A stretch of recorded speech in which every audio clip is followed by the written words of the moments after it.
Le voyage du héros est un concept destiné à construire le parcours initiatique typique d'un héros de récit. Ce concept a été développé à l'origine par Joseph Campbell dans son livre Le héros aux mille et un visages, puis il a été repris et adapté à l'écriture de scénario par Christopher Vogler dans son livre Le guide du scénariste. Voilà deux ouvrages que je vous recommande chaudement de lire pour perfectionner votre technique d'écriture. Le voyage du héros est donc un outil de construction d'histoire qu'il est indispensable de connaître et de maîtriser.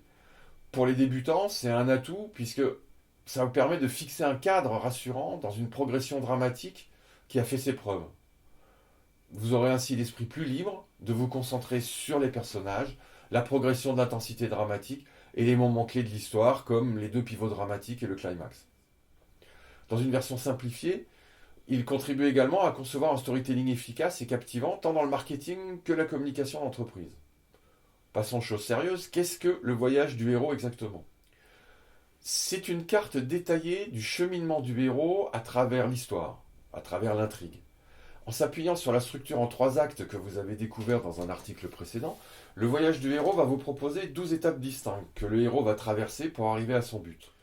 Il propose également l'utilisation d'archétypes afin de créer des personnages types universellement reconnus et très facilement identifiables par les spectateurs ou les lecteurs. Cela vous aidera notamment à la création de l'opposant au héros, le méchant. Le héros est un personnage majeur de l'histoire, mais il ne doit pas être le seul. Donc l'opposant au héros, ce qu'on appelle l'ombre, l'antagoniste, le méchant, doit être un personnage aussi travaillé que le héros lui-même. Il est très important. Comme il n'y a pas d'histoire sans adversité, il n'y a pas de grand héros sans grand méchant. Regardez la guerre des étoiles. Il en est de même en marketing, où il est difficile de vendre un produit ou un service qui ne répondent pas à un mal ou à un problème important. Ce serait un peu du foutage de gueule. Enfin, le voyage du héros permet de structurer parfaitement ce qu'on appelle l'arc transformationnel du héros. Ce point est absolument indispensable à toute bonne histoire. Il est primordial que le héros subisse une transformation à travers l'aventure qu'il vit. De même, en marketing, il est indispensable que le prospect, le client, enfin la cible que vous cherchez à convaincre, connaisse une transformation entre le moment où il découvre le produit et le service et qu'il en récolte les bénéfices après achat et après utilisation. S'il n'y a pas un changement, c'est qu'il y a une arnaque. Donc ce n'est pas très positif.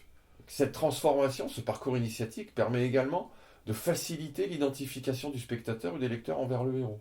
C'est pareil pour un prospect ou un client. On s'identifie facilement à quelqu'un qui a le même problème que soi et qui donc va trouver la solution pour en guérir. Les 12 étapes du voyage sont donc une progression dramatique entre le début et la fin de l'histoire, mais aussi une progression psychologique des changements du héros entre le début et la fin de l'histoire.